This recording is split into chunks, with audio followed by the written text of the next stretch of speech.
All right. Hey, everyone. Thanks for joining. David Russell with Manage to Win and myself, Rex Frank from C-Level Operations. Uh, when it comes to personality types and how people interact, I don't know really anybody better than David Russell. And I know he's a big part at C-Level of every time we think we might want to onboard a new coach, we always put him through the rigors of a David Russell interview, and afterward they all always tell us that was interesting. So, um, and I was thinking about this COVID-19 crisis that we're all dealing with, and I thought, man, we need to get David Russell to talk about how people are going to interact differently, especially with all this remote workforce and stuff. So, David, thank you so much for coming on to talk to the C-Level community today. We really appreciate it. Oh, no problem, Rex. I love any interaction with you. You and I have known each other for probably 10 years now, referred a lot of companies to each other, and I'm really honored to be on your podcast. So thank you very, very much. This is an insane time, and we can dive right in if you want. I mean, it's how to get stronger through a crisis. Are you leading through it? And you just wrote an article on leadership, didn't you, in Channel Pro magazine? Yeah, Channel Pro Network. It's in the print issue for March about kind of 6 tenets that you have to do now to build your next generation of leaders, because that's such a big problem. I work with so many companies that they want to grow, and it's like, okay, well, who's your next level of leaders? And they just don't know who it is. And I kind of opened the article with that axiom, right? When's the best time to plant a tree? 20 years ago. That's right? Yeah. When's the second best time? Today. So it's the same thing with building leaders. You got to start early and kind of start grooming who's going to be the next one in your company to step into a leadership role as the company grows. But wanted to remind everybody, there is a Q&A. I'll be monitoring that while David's talking. And there's also a chat. Q&A is probably the easiest way, but feel free to use the Q&A in the chat. And this is a live interactive event. So, let's take advantage of that. Yeah, and please, I want to encourage everybody, interrupt me if you want to. I am bunkered here in my super strategic and totally healthy, sanitized environment. With 2 kayaks on the wall over there, but maybe that's not totally sanitized. But I love your analogy of when to plant a tree, because that is so true. And I'm actually working with a very special person right now in my life, a close person to me, about, hey, let's plant 3 trees in your yard. So what trees you want to plant? Because the sooner we get them in, the better. And I grew up having to do a lot of planting and yard work almost every weekend. And that's what that's what you got to do. You got to get them in the ground, and you got to dig a proper hole, set them right, and so you can get them where you want them to be. Let me dive in. So the first thing, I'm going to actually talk about 14 different topics, and we'll just let them flow. So Rex, I expect you to dive in anytime you want, and I encourage the audience to do the same. I mean, hey, I'm not here for myself. I'm here for you. So this is an amazing crisis, right? And I'm curious, Rex, on your article, which I did read, which was great. But as we talk about it, are you leading through this crisis, or are you reacting or responding to it? And I think it's really important that as leaders, we have to deal with what we have to deal with day by day. But we've also got to be looking ahead, because this too shall pass. Okay, this crisis is going to end. It may end piecemeal, state by state or region by region or whatever it's going to be, but it's going to end. And we got to figure out, what do we need to be doing now to move it forward to success? And let me mention something. Years ago, probably 30, 35 years ago, I read a book called Iacocca. It was an autobiography piece by Lee Iacocca, really his story of how he turned around Chrysler Corporation. And one of the key things I remember from that is every week he would separate himself from the family on Sunday evening and spend 2 hours alone in his study. And he would go through what I call a map agenda, because you're trying to get from point A to point B. And so every week he would say, okay, what are the metrics, using my map analogy, or acronym. What are the metrics that I need to look at as far as how I did this past week? Did I get everything done on my to-do list? Did I meet with the people I needed to meet with? Did I get the key things accomplished? So he had some self-accountability first. And then he went into, okay, what are the adjustments I need to make to keep this company afloat? And he would look at all the moving pieces that he needed to consider, and then he would end with his plan. What am I going to do this upcoming week? And I want to encourage leaders, as you go through this crisis, if you don't already have that as a habit, please take the time every week. It might be 5 minutes for you. It might be 15 minutes, 30 minutes, or 2 hours like Iacocca, but really give yourself some self-accountability, not just in the tactical things, but what are you doing strategically to make your organization stronger, to make your people stronger and more engaged, and really stay focused on getting your time allocated to what is most important, because it's real easy to be busy. Yeah, I know EOS has really helped us at C-Level. And what was it, Al? Who was it you had on the Manage to Win podcast? Oh, I forget, but we did have an EOS guy here. Yeah. Yeah. Yeah, And it's very consistent with what we teach, so it's great. Absolutely. Yeah. Do you do that, Rex? Yes. Put you on the spot. Yeah. We have our level 10 meetings and our quarterlies and our annuals, and it really changed accountability in our leadership team here at C-Level. Yeah. Yeah. Do you also do one by yourself though, once a week as a check-in? Right. We do our weekly level 10. Yeah, but level 10's a group, right? Well, we do the lead. Oh, do I do one alone? Yeah, one by yourself. Like, think of Iacocca separating himself, holding himself accountable, so he makes certain when he goes into those L10 meetings or whatever you want to call them, whether it's a huddle or a group or a team meeting or a company meeting, that he's got the right focus. Well, I do my best to plan today before I kind of call it a day. So there's a little bit of reflection time every day. Okay, cool. Definitely makes tomorrow work way better. Yeah, if you plan. So that would be my number one, is you got to realize it's going to end. And then one of the things you talked about, Rex, was this crisis affects people differently.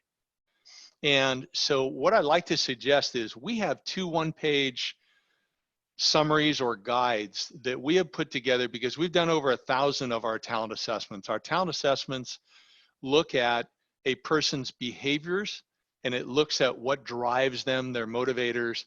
So there's 12 different driving forces. There's 4 different behaviors, although there's highs and lows on the behaviors. So it's really kind of like 8. If it's okay with you, Rex, I'd like to kind of dive in and look at those documents real briefly and talk about the different types of people. Is that all right? Yeah, and how's people going to get these? Well, what I did supply them to you, or if you want, I can provide some links, whatever you want. They're simple PDFs, but we have been asked for these a lot, and we just recently updated them. Okay. So they're a simple one side of an 8.5 by 11 page of, okay, what do I need to remind myself about this person based on their most intense behaviors? And same thing with the most intense driving forces. So these 2 here at the top of the page, I clipped them out. And so on the left there, you see compliance, or the C of the DISC behavioral language. And you can see the key focuses that we recommend for someone who's a high C versus a low C on the bottom half of that. So these 2 behaviors, the compliance and the dominance, are people who are more task-oriented. They're not as interpersonal typically. They are really driving to accomplish things, okay? The high C in this environment, quite frankly, I've got some that are clients, and they're doing fine. I mean, they're organized. They try to do things, one time, do it right. They're very analytical, detail-oriented, and they got through the rush of 2 or 3 weeks of moving their team remote, of helping clients move remote, and now they're kind of liking it because process is kind of flowing. They're not interrupted as much, and their team is actually more productive because they're not having to go on site, and their interruptions are limited too. Does that make sense based on the people you're working with, Rex? Oh yeah, It's interesting. Most of the C-level coaches are high Cs. That's right. High C's and high S's. Yep. We've actually interviewed a couple for you that weren't. We're like, uh-oh, red flag. And then unfortunately that proved true in both cases, I think. But on the flip side, you've got dominance, these high Ds, these type A's, these drivers, which you're the only high D on your team, as I recall, Rex, right? Yep, and they're actually mine just recently flipped. I went from a DI to an ID. Oh, really? I think it's because more of my marketing role now at C-level. Yeah, probably. And Jeremy is new and doing fantastic, and he's a high D. And I found it interesting. You thought we needed to add some more high D to our team mix as there were so many SCs running around. Well, and that's where you get balance. So, and this is where these one-page guides are really helpful. I hope people are using our assessments. If they're not, you still can use them if you're getting your disc elsewhere. But please don't do just disc on the behavioral side. Also do the driving forces, because you need to know why people do things, not just how. But the dominance, when you have respect, so you understand why that person's different. So it's not just irritating to you. You can think, oh, okay, that's why they're behaving that way, and then adjust and work things out. It can be incredibly powerful. So the dominance person, as far as their attitude in this situation, you've got to give them things to do. They do not want to sit still. They're problem solvers. They can struggle with detail, but they are problem solvers. So you might have someone in sales or in a leadership role, and quite frankly, there's less for them to do. Give them something to do. So I'm going to talk about it in a moment, but you may want to be updating your QBR process, your quarterly business review process, or creating one for the first time, right? That's an ideal project to put a D on right now and have them drive it, and then engage people as needed to finalize it. Or maybe you want to work on some things marketing wise, whatever, but keep them engaged, because otherwise what's going to happen is the high D is going to become very frustrated because they cannot solve certain problems because they're on lockdown.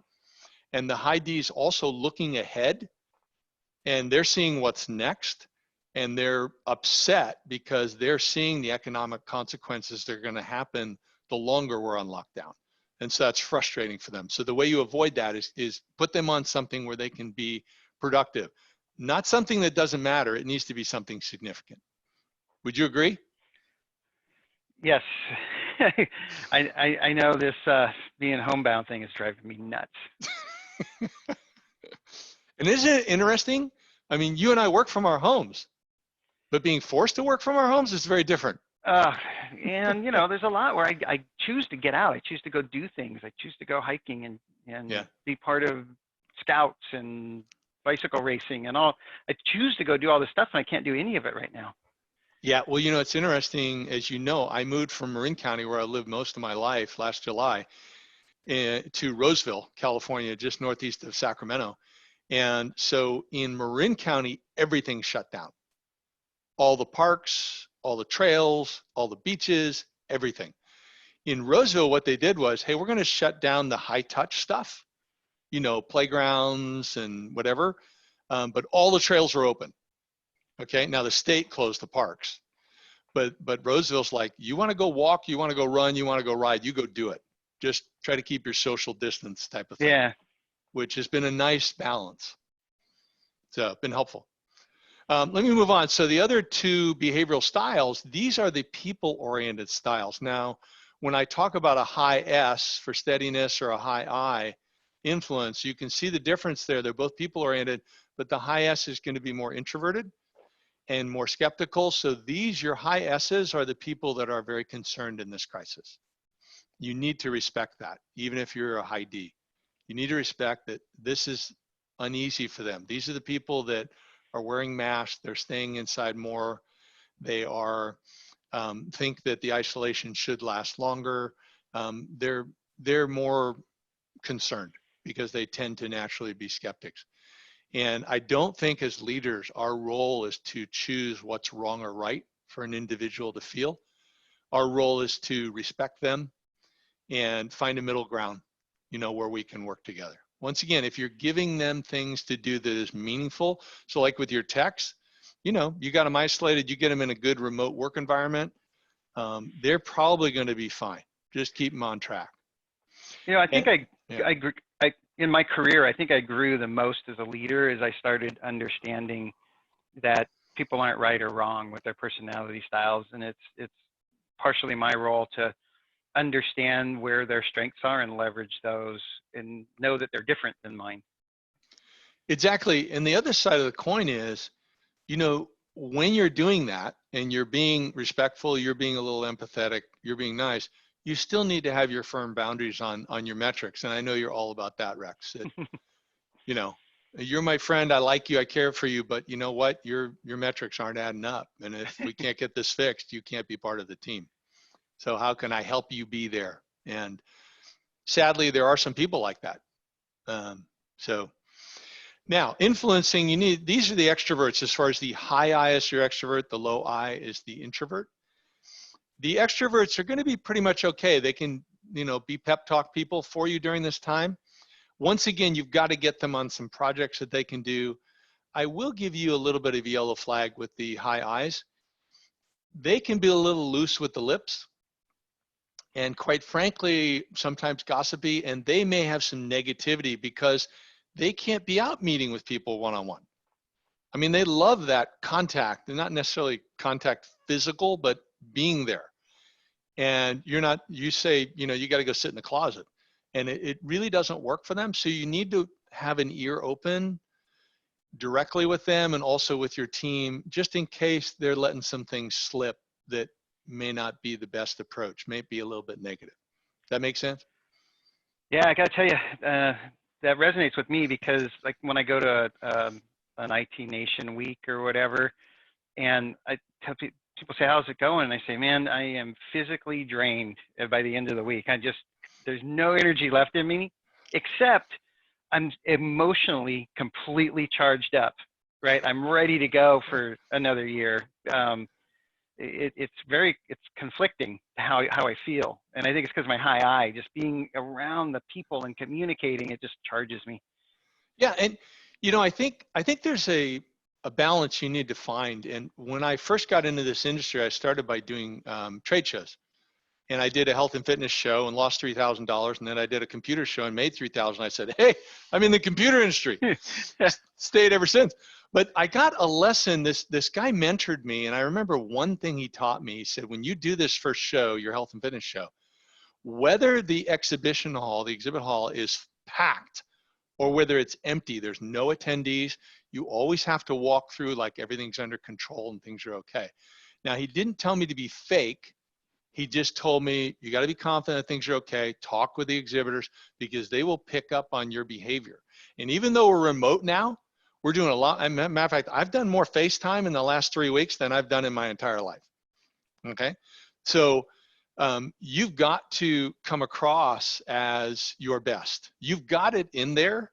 I don't want you to be fake because they'll pick up on it. But you've got to have that energy or that confidence. You got to be there. So there's a balance. Okay, we good? Yep. All right, now, when we walk into these PIAV driving forces, you know, I don't know that I want to walk through every single one, but let me touch on a few on how these work. People will see them in the deck. So there is basically what used to be a high and a low. The vendor that gives us these, you know, has said it's verboten for me to say that, but I say it anyway, because it's the truth. The one that's on the left used to be the low score. The one that's on the right used to be the high score.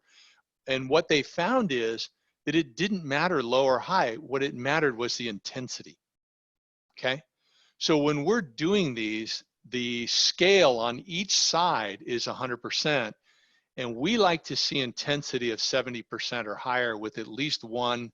Sometimes there's as many as 4 or 5. I think I've seen one, Rex, that had 5 that were all above 70, which is super intense.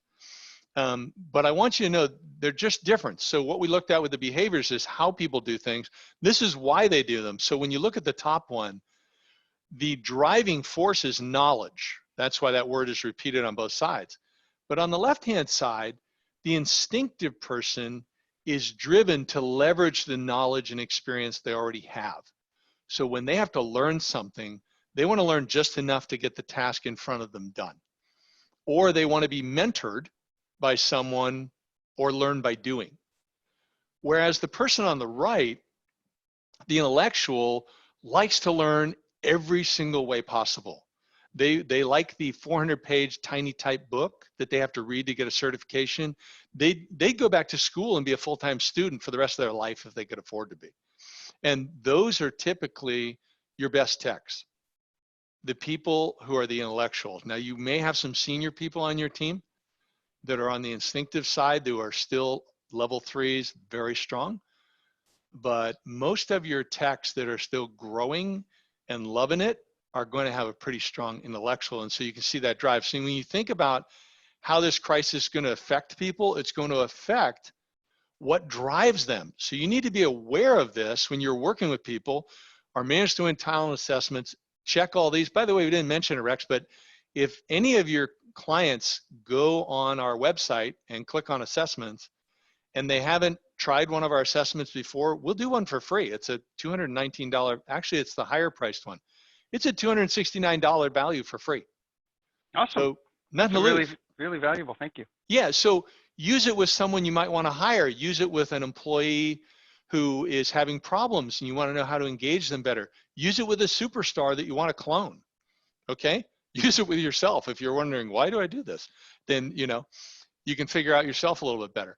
But I'm not going to walk through all these because they're here in the deck, but you can see how each one is here. You can consider it. Now, anybody wondering what those little stars are for? Huh? So those little stars there are 12 here. Remember I said there's 12? I'll go back.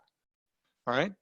We feel, based on our experience of doing over 1,000 of these, 5 of them are more results oriented than the other 7.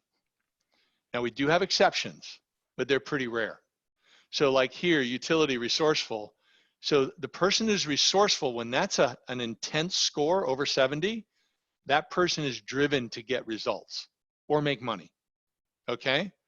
Then you drop down one, objective, that person is driven by truth. Give me the facts, and you can throw them into chaos. They like being in chaos and digging the way out. Here are the steps we need to do, and they'll drive the way out. So it's more results oriented, okay? Versus the opposite, the harmonious is more of a subjective thinker. Into the feelings, how things look. And then here, the altruistic, the person is driven to save the world. The commanding, give me authority that matches my responsibility, I'll drive us out of here. And the structured believes there's a right way to do things. And so they're going to go try to make that happen. That make sense? Yeah, perfect sense. Yeah.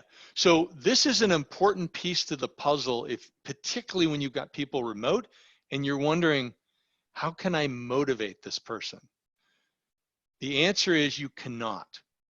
You have to create an environment where they motivate themselves. And part of that puzzle is you have to understand what are their most intense behaviors, so they're doing work that connects well with those behaviors. And then, okay, how do I connect the why for them? How do I connect what's meaningful work to the tasks I need them to do and the metrics I need them to achieve? I know that's a lot of what your coaches do. Anything you want to add to that piece? Nope. Just looking forward to seeing what you got in this deck. Okay, next thing, simple thing. Some people have extra time. Okay, during this time, we have great podcasts and they're free, right? We have 73 we've done so far this year. We have another 50 that are posted under nobadbosses.com. 123 podcasts. Most of them, I'll be candid with you, most of them are great. And there's, I mean, we had a gal on, I had her, Toy Sweeney, a couple months ago, and it was or 6 weeks ago. It was just before the crisis, like perfectly wrong timing. But she actually teaches people how to dress for success, and it was fascinating. Okay, so it was really interesting. But you know, Rex, you were on, I think episode 61. I think you were on, you know, talking about operations. You were great. I was in your first 5, I think, too. Oh yeah, no, you've been on yeah. 2 or 3 times, so you've been great. Episode 63 has Ron Steffer, I think his name is, and he's driven his MSP from 3 million to 130 million. If you want to grow your company, he was very candid about talking about what they do. And I think the best practices he teaches, Rex, are very consistent with what you and I teach. So that's all good. You may be interested in, we have episode 65 and we have an earlier one with Bill Coletti. Bill Coletti does reputation management. So what do you do when there's a crisis? How do you respond? One of the sharpest guys I've ever interviewed. Fascinating, really, really good interviews. That one actually in 65, which was 4 after your last one, Rex, we were talking about this COVID crisis. What do you do? And it was just starting. So it's kind of interesting to look at that one and look at the roundtable we did that had John Jackson and Chris Tabish, where we talked about COVID and what do you do, and look at that now where it's a month later. You know, how is that conversation accurate? And I think those guests had it pretty well nailed down. So it's great stuff to listen to. They're usually like 30 to 45 minutes. So they're you know, a good length. You can listen to it while you walk, while you work out, while you commute, whatever it might be. Next piece, Dave's Charm School. So Rex, is it pretty consistent that when your consultants get engaged with a company, that there are complaints about employees' behavior? I don't think I would say pretty consistent. I think I'd say 100% consistent. So actually, Steve Harper's the guy that said, you know, when I was talking to him, I think we need to develop some courses for teaching soft skills. He goes, yeah, you ought to call it Dave's Charm School for, what did he say, for technical nerds or something like that. I don't know what it was. So we only kept the Dave's Charm School piece. But, you know, we have, I think there's 16 courses now. I'm going to release like 4 more by month end that have to do with working remotely. I didn't want to just jump out with something that was kind of bandaged together. This is something I've taught off and on. And I want to divide it into smaller courses. And so you'll be able to look at it from a variety of views and get some value. But I can jump in right here. And for the audience out there, I asked Dave to talk about Dave's Charm School a little bit. I think you didn't originally want to put it in this, but the main reason I put it in there was I think some of our clients are starting to see some of their ticket counts drop, and they're wondering, you know, what kind of training opportunities there are for their engineers. And Dave's Charm School was one of the first that popped into my mind that, hey, this is good for engineers. Yeah, I mean, this could be used by any company in any industry. However, it is, the reference points are almost exclusively have to do with MSPs. So we've got the different courses. Actually, I was on so I was looking at that course earlier. You can see how they are all here. And I can show you, you know, the experience bookends one. You come here, you basically jump in to the course. I did this Y experience bookends, okay? Where you can do lesson 1, okay? And each one, and also we give people the PowerPoints if they just want to shoot through, okay? And then you take an exam. So everybody takes an exam, you get reporting on it. Which 2 statements define what experience bookends means? Let's see. Anyway, blah, blah, blah. The idea here is that engineers, you know, typically are a little bit more introverted, right? They lack a little EQ, it seems. And this sort of helps, not sort of, but it really helps with that, right? Well, it totally helps. And let me explain how it works best. So first of all, when you think of the audience for it, it works best individually or with teams. With teams, we recommend you switch around who the facilitator is or the leader, and you have them go in, and most of the courses are 5 or 6 different lessons. You do 2 or 3 at a time. You don't have to go through a whole course. And you have that person go in first and view the course and choose where they want to stop and start the video training. Because those are the points where you're going to say, okay, Dave just made this point. We had this situation happen a month ago. How would we have done that differently based on the point Dave just made? And that person then guides the conversation, and those facilitators or teachers actually learn the most by being put in that role. So that's great. That's our preferred method. is you do it that way every week or two. We do have a lot of clients who use the system with as part of their onboarding process for new employees, because so many new employees have had zero soft skills training. So it really just says, hey, study this stuff. It's very consistent with the way we try to behave on the job. And then also, when someone goes on a performance improvement plan or someone's struggling, they get assigned courses. And so they do it that way. Got But it. that's the way we find it works best. And the great news for your audience is the first 30 days are free. So if they want to try it out, just go sign up and try it for 30 days at, no cost, no obligation. It's great. Thank you. That work? Yeah. Okay. Now let's see if we can get back where I was. I was here. I should be in the PowerPoint slide. Oh yeah. I'll use this. There we go. Okay, next one. Do you have new leaders, or do you have certain leaders that need to learn new habits? Okay. So this is a great time to do that. As a matter of fact, I just finished with a leader yesterday. So he is a level 3 guy, top tech in an organization. MSP's got about 10 people. What do you mean by level 3? The So three I mean, strands, he is the that go to senior guy. your three strands. Okay. Technical. Yeah. So I'm not talking 3 strands leadership, but I mean, Okay. technically he's a level 3. So he's the high-end guy in the organization.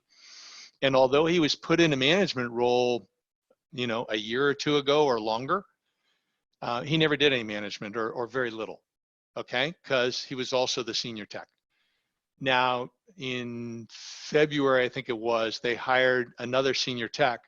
So now he was able to start to work with me on his leadership skills.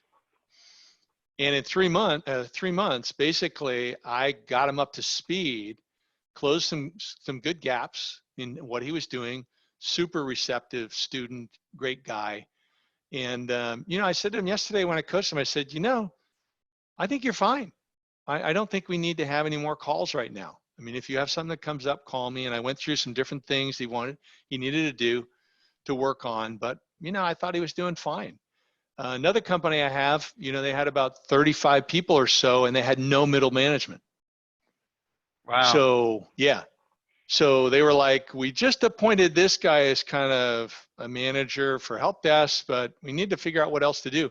Well, basically I went in there and put in a management layer with 5 people. 2 people were very senior managers, okay? And 3 of them were brand new to management. The interesting thing is the senior guys were like, this is great. I love talking to you. I love having a sounding board. I've never had any teaching on management. I've got a PhD from the School of Hard Knocks. Had to learn everything on my own.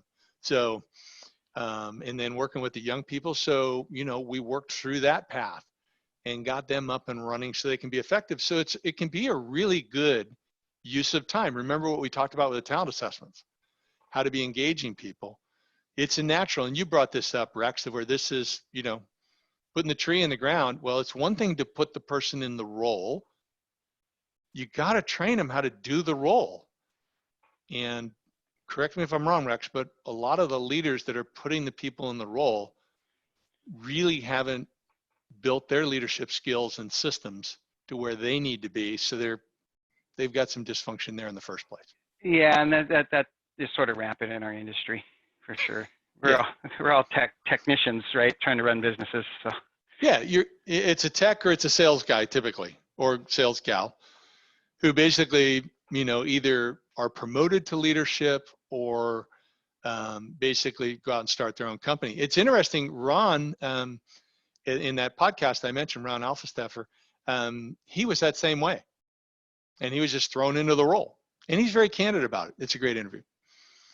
Anything you want to add on this one, these new leaders? Because I know that's something that's near and dear to your heart right now. Well, I talk a little bit about the rule of 7, right? Managers shouldn't have more than 7 direct reports, and you can kind of push it to 10 or 11. But if you wait to get to 10 or 11 to start grooming your new leader, the only choice is to stop growing until the new leader's ready. Yeah, definitely agree. Well, Jay, one of your consultants, Jay was managing 15 people before he came to you. Yeah. Yeah. Probably why you wanted out. Well, I think he was wise enough to have some team leads. Okay, now what about fixing a significant tech process? So, I mean, now that the ticket count's down, can you identify one process, and this speaks more to your expertise than mine, but is there one process in your company, whether it's a technical one or otherwise, that's bogging things down, that's costing you money, wasting time? I know one of your clients that I work with, they identified in, going into January, hey, we need to fix dispatch. And Scott Hamlin, one of your coaches there, did an excellent job of working with a new person, put in the role, got everything, the processes worked out. And, 3 months later, it's like night and day, the way they're operating, because they said, this is where the bottleneck is. This is what we need to do. Yeah, and I just wanted to highlight 5 phases, right? Anytime you're going to tackle a process that needs to be worked on, either because you haven't worked on it before or because what you worked on and put in place isn't effective anymore because you've grown, there's 5 phases, right? Understand the best practice, reach out to the industry. Other people have already figured this out. Learn what they're doing. Phase 2, document it, make it yours. Phase 3, after the documentation occurs, you train your team, right? Phase 3, phase 4, after the training, you make the operational change. And I've become really fond of saying that phase 5, the inspect what you expect, right? The measuring, is everybody following the new process correctly? It takes roughly twice as long as phase 1 through 4 to get everybody really engaged. Yeah, and then it regularly evolves and updates. Yep. And really what I want to shout out on this thing, this particular slide, is I want to remind you the 4th word in this podcast is stronger. You can come out of this crisis stronger. Most MSPs, that's, our primary audience in this podcast, are people who they're retaining most of their client base. There is some attrition that's happening. Some are in certain verticals that are getting crushed. And I'm sorry that's happening, but you still got to figure out how to get stronger. You got to figure out how you get better. And you can't waste this time. Don't get caught up in the minutia. Don't get caught up in the media. Just turn it off. It's going to work itself out when it works itself out. You got to figure out how you make your organization stronger and you make your clients stronger. Absolutely. Okay. I just noticed the cape in the picture there. I'd looked at that picture for a while before I noticed the cape. Oh yeah. In the shadow. Superwoman. That's perfect. Yeah. Yeah. I got that some Shutterstock, I think. I love the drawing too. I love artwork like that. So creative. That the whole thing. Okay, build the QBR of your dreams. Now, hey, Rex, is it just me? I don't know anybody who's 100% satisfied or really feels that their QBR process is 100% of where it could be. I've got some clients, relatively few, who feel it's like 80, maybe they would argue 90%. But most of them are like, oh yeah, ours is a mess. The talk I'm doing with you is sandwiched between 2 different industry vendors, right? We have, I had strategy overview on a couple of weeks ago, and I'm working with Danish, who was the Reframe Your Clients. Now the managed services platform is on after, right? These are 2 different tools. They're very similar, but I think this QBR, technology business review, whatever you want to call it, is so important. I'm actually having 2 different vendors within about a month on to talk to our community about it, because it's if you guys are getting turned down, or your clients are saying we're not finding a lot of value, we need to reduce our services right now, it's because you haven't invested in the business review process, building that relationship at a strategic level with your clients. And that's the key word, at a strategic level. So you don't go and meet with them and you talk, here's how many tickets we closed, how many phishing things we stopped. That may be part of the report, but you need to understand their business. You need a seat at the table so that when they have a business problem, they're saying, hey, we need to talk with our MSP and see what ideas they may have. Rob Betzel, was in Macon, Georgia, which is, you know, not a big metropolis by any means. And I remember talking to him when we wrote our book, The Company Culture Challenge, back in 2011. I said, so how you doing this year? He said, we did about 3 million. I said, what are you gonna do next year? He said, I'm just hoping to hold on to it because we had a few things that went our way this year. I can't expect that next year. You know, and pretty quickly he grew up 8 million or beyond in sales. And one of the key reasons was that Rob put himself in a role as a, you know, virtual CIO, but he was very much at a strategic level with a lot of his clients. And that's what you want. You want to be that person that, hey, we need to cut costs. We need to talk to our MSP, see what ideas they have. They can study our processes. They can learn things. They can give us ideas. We need to break into this new opportunity. We need to talk to the MSP, see what ideas they have. And so many MSPs don't do this. So they're viewed as a cost instead of as something that generates revenue. Sorry, I was on the soapbox a little bit. Nope. Perfect. So I encourage all your audience, check out the recording of the past webcast that you're doing and the next one you're going to do, Rex, because they need to really nail this down. Those are tools. They'll help you a little bit, but you know, it may make it simpler for you to do the product, but you really want to own that strategic seat. And I'd love to see you do it. It's a great time to work on it. You know, if you got any extra time, you got somebody that has time. All right, next. You know, if you haven't already, and quite frankly, if you haven't already, I don't know why, but you need to let go of your low performers in this crisis. They will find a way to survive. I have been in that role. I have not wanted to fire people when there was a crisis pending type of thing, held on to people too long, been there, done that. You can't do it. So everybody raise your hand if you're glad you waited. No? Yeah. I mean, and quite frankly, it's the best thing for them. They need to move on. Okay. And, you know, let's be candid, Rex. We all know people who are our clients who have had people on their team and they've said, you know, it's too hard to hire people. It's better to have somebody than to have the seat open. And I had one of those and they said, yeah, we're letting go 2 people 2 weeks ago.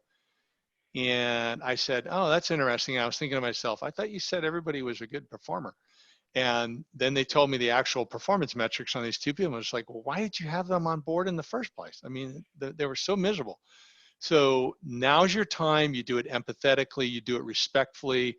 Please, you know, if you're going to do it over Zoom, do it one-on-one and, you know, or a phone call, whatever. You don't do it via email. You do it properly. But you do need to clean house now. Even though you may get some payroll protection, you know, plan loan coming in, you need to move on. It's important. Sounds like you agree, Rex. I absolutely agree. You know, EOS has a methodology called the People Analyzer, right? Where you lay out your documented core values across the top and your employees down the left side. And you look at, okay, my core value is, I don't know, what's a good core value? Integrity. Integrity. That's the first one that came to mind, but I kind of consider that one a permission You want to something play. that's more performance oriented, proactive? Yeah, they're proactive. And then this person exemplifies being proactive most of the time, some of the time, or not really any of the time, right? And just rank them in one of those 3 categories, and then you set your bar. Yeah. Right. They got to be, and they have to be above the bar. And if they're not, they talk about this 3 strikes and you're out. Right. So you have to tell them. You have to tell them we did this exercise. You're below the bar, and you have to give 3 reasons why they're below the bar. And and it's kind of interesting. If you're willing to have that conversation, they'll either get above the bar, or the next, 90 days later, that you'll have 3 more reasons why they're still below the bar, but you can tell them those 3 reasons. And if they're still below the bar, they don't fit your company. And I just want to emphasize, it's the best thing for them. Okay? Absolutely. It's the right business decision for you and your company, but it is the best thing ultimately for them. It's going to be hard in the short term, but but they'll get through it. So let me flip that. Now's a great time to hire superstars. So if you had manage your finances well, and you got the ability right now, or you create budget by letting some low performers go, it's a great time to hire superstars. I know one client who hired just a superstar sales guy who normally would have cost him, a couple $100,000, but he was able to get him at a much better package because his company just did a massive layoff, disregarding, whether things might work out or whatever, just instantly. And so he picked them up real quickly. I've got 3 clients right now that are hiring technical people. Yeah, if you're not in a spot where you can take advantage of some good people hitting the market right now, let that be a lesson. These recessions come in cycles, and having your balance sheet in a good position to be able to take advantage of it when the next recession comes around is a lesson you want to learn out of this one. Yeah, it really is, because this is a great time to be talking with those people that, maybe they passed on you before, or you knew them but couldn't get them. They're happy, but you don't want to go out and hire 20 people immediately, but depending on your business, you might. But it's an opportunity. You want to get those superstars. Now, that also brings up something else. What about the superstars you have? So probably they're not getting as many recruiting calls as they were before. However, you want to make certain you're close to them. Remember the different behavioral attributes we talked about and what drives them, those driving forces, why? You want to make certain they're fully engaged. They need to know that you care about them personally as well as professionally, because you don't want them thinking, oh, this crisis, this company's a little bit weak. Maybe I need to look at a stronger MSP, whatever, stronger organization, and I need to make a move. Because you don't want that to happen. You don't want to lose a great person during this crisis. I think that's less likely, but you need to be aware of that. Okay? I agree. Yeah. And by the way, let me just say one more thing on that, the hiring piece. I want to emphasize something. We have a whole hire the best system that we offer, including coaching, and you guys basically do it by engaging me, Rex. Yeah, we use interviewing. you when we need to hire. Yeah. So, but you really got to be careful, because now in these times, when you consider someone, you only have so much budget, and you want to allocate it right. And there can be some really good posers out there. Okay.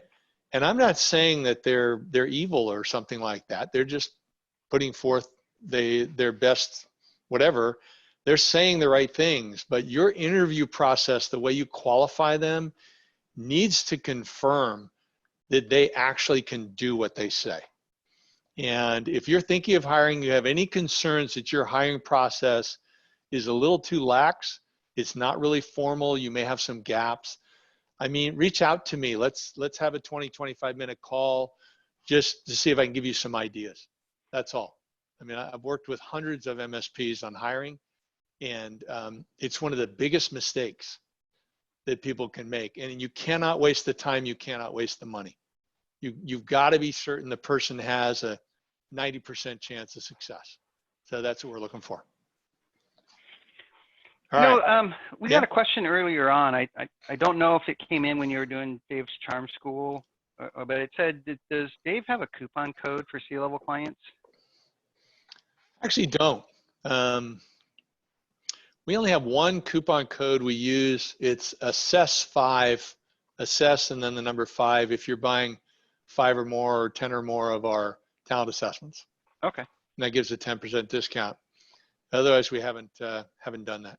But, thank you.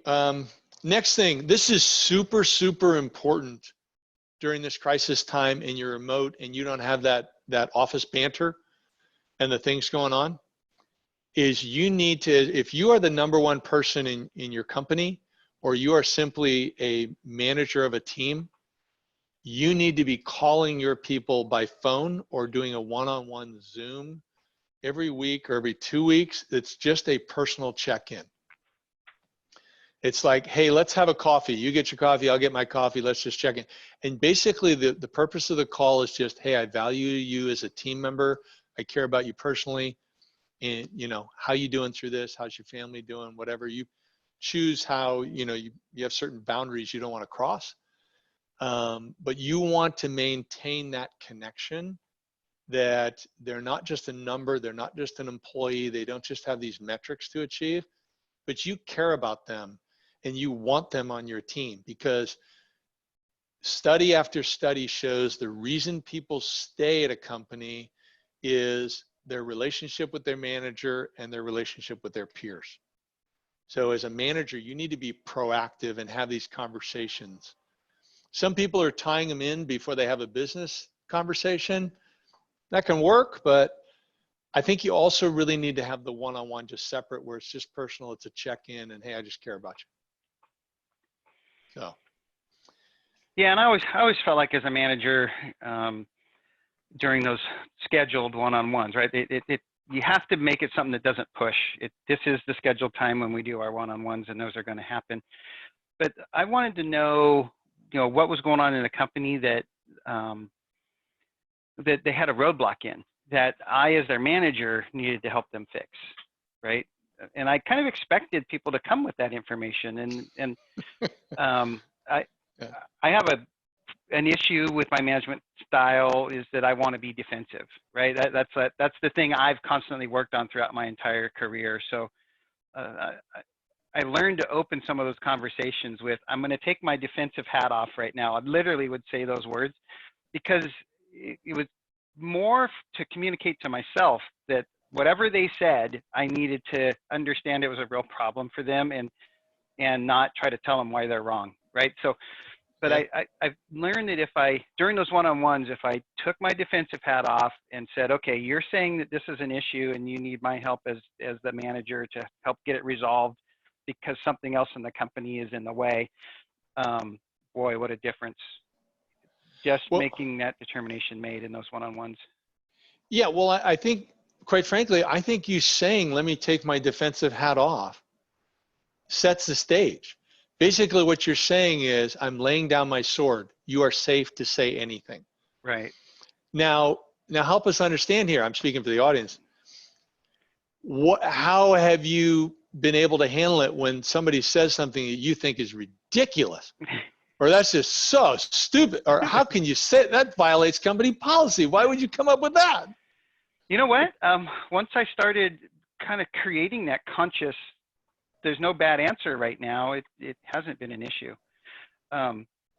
Many years ago, and I'm going to go back probably 25 years, Oli that I worked for sent me to this management action program down in Southern California. It was called MAP. And we spent all this time learning how to use the intelligence of the people around you to make a decision, right? It's like, oh, and we practiced for like 2 days as this group, right? Where we had these mock exercises where you kind of read the paper, this is my problem, and you go around the table and everybody had like 15 or 30 seconds to give you a possible solution. And by the time it comes back to you, you have to have formulated your solution and state, this is my solution, right? And you just use the team to be able to get enough information to make a decision now, because any decision and start moving forward is better than no decision, right? Yeah. So we practice and practice and practice this, and well, the bomb they dropped on us, maybe I'm giving away a secret, at the end of the event was they had surveyed a bunch of my coworkers and several of my clients about me and the way I work with them. And so here I had to, being a defensive guy, I had to stand in front of a room of people and describe that my problem is that I'm defensive, and then go around the table and have everybody give me an idea of how I can cope with that and work on improving my own behavior. And boy, that was hard. But so did you like lead off Rex? Hi, my name is Rex, and I'm a defenseaholic. That's exactly what it felt like.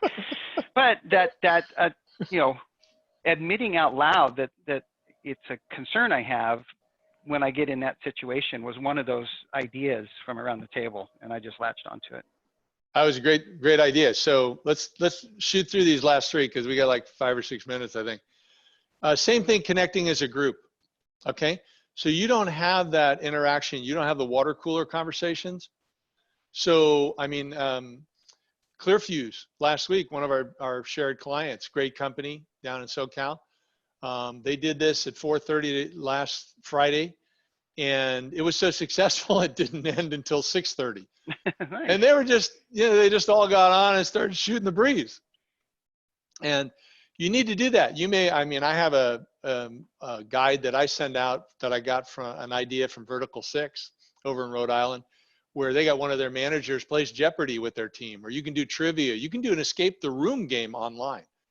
I mean, you can do whatever, but you've got all these activities that you can do just to have people bond. Remember, 2 reasons people stay: relationship with the boss, relationship with the team. So you don't have that interaction in an office anymore. So you need to find a way to replicate it in a virtual environment. There's lots of opportunities to be able to do that and to I focus on found it that. at sea level. We do these all hands meeting once a week, and we let it go 5, 6, 7 minutes of just letting people talk, because we all work remote, right? We don't have an office. Yeah. And that 5, 6, 7 minutes once a week, just everybody interacting with each other. At first I kind of felt like, man, we got an agenda, we got to go. But then I started to learn how important that is, to let that happen. Yeah, it is. And that's a good point. But I think that's a good thing. But also, in addition, whether it's every 2 weeks during this crisis, I would hope every 2 weeks, but at least every month, have something you do fun. I mean, you can organize it where you order pizza for everybody on your team and it's delivered at the same time. You can send a care package out to everybody, but they don't open it until you have the meeting. Of course, you want that care package not to be the same thing for everybody. It needs to be something that they personally would enjoy. But you can do some fun stuff, and you need to be creative. I've really noticed, like, if the Facebook posts in the evening, you'll start seeing the employees posting stuff about their Zoom meeting that they're having with their peers right now, right? With their screenshots of their computer with all the images on it. Yeah. I mean, they're going out to their community and saying, hey, my business is doing this cool thing. I want to share it with you. That's cool. That's a good thing. Yeah. If you can't do it because you're empathetic, then do it for a business reason. Okay, quick 2 more. One thing, now is the time, maybe you might want to have somebody update your marketing. You can get to updating your LinkedIn profile, or one of your other social media profiles. I know one company right now, they're revamping their entire company website. Okay. And they're going to come out of this stronger, because you're going to have some MSPs fall, and you're going to have some companies that say, hey, I want more of a strategic IT partner than someone who's just doing the blocking and tackling stuff. And so they're using this time. They had the budget set aside to update their entire website. So they're doing that. It's a great time. Or you as an individual, have everybody on your team update their LinkedIn profile, if that's what you do. Because some companies, when they're considering working with you, are looking at LinkedIn, and not just at the company portion, but at your key leaders and some of your staff. Just want to remind everybody the Q&A panel's out there if you have any questions so far. Okay. And I know we're running up against that, but the last thing I would encourage you goes back to kind of the emphasis when we were talking the QBR, Rex, is several of these things you could do with clients, okay, during this time.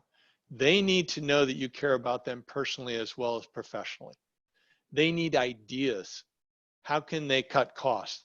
How can they be better prepared to drive new revenue when they come out of this? How can they better engage their employees who've never worked remote before? Okay. And as I say, we'll have these remote teachings on remote trainings out by month end. And that'll be an option for you to share with them, type of thing. They can use Charm School also. So you really want to be focused on, how do I serve them? Some of these conversations you may not charge for, but you're engaging, you're serving, you're adding value and helping them. So we don't want to lose sight of their needs. Totally agree. Anything we missed, Rex, that you want to cover as far as getting through this crisis in a strong way? Well, you mentioned similar activities, and up here we got the fire low performers, and I think that applies to clients as well, right? Yeah. And whenever we say fire low performers, we don't mean, I mean 3 things. The best option is you get the guts to go talk to the client, and you kind of help them understand that they're a low performer. You know, it's not a win-win relationship. And most of the time, all it took is you to get the guts to go talk to them. And what happens is they say, oh my gosh, I didn't realize I was a C client. I'd rather be an A or a B client. What do I have to do? And then you fire them from being a C client because they become an A or a B client, right? That's the best outcome. And the most interesting point there was usually the only holdup was you not being willing to talk to them, right? Then if they can't, then you may either, you know, choose to help them leave, right? If you're literally spending more money to support them than they're giving you in revenue, and they won't work with you to fix it, they just have to go. And isn't usually part of that problem that you've made recommendations to them that they haven't followed? That they won't follow. Yeah. Yeah, so you need to think about how you've made those recommendations, because possibly the way you're explaining the value isn't effective. You're not putting yourself in their seat well enough. And well, I always say look delivering at that yourself information first. that What way. are you doing wrong? Yeah, yeah. Before you make that determination. But yeah, but another probably better option than just getting rid of them altogether is find a friendly neighborhood, lower operational maturity level, you know, from borrowed a term from service leadership, competitor, and sell the client to them. So that's usually better than just kicking them out the door. Anyway, Dave, great stuff. I really appreciate that. You know, the whole people part of this, you know, working with your team and understanding what's hurting them and helping them through this situation, I think is going to make a big difference. So thank you. Well, thank you so much for having me on. Really appreciate it, Rex. I love all that you do, and you know, glad to be of help. If there's any other questions that come up afterwards, just let me know, and happy to help. Awesome, awesome, awesome. Thank you to everybody that joined in. I'll work on getting an email out with a link to the recording if you want to share it with anybody. And for everybody that registered, Dave, I'll send out an email that has those 2 files you were talking about earlier. Okay, sounds great. And I'll send you a PDF on the deck so you can include that. Perfect. Thank you. Thank you.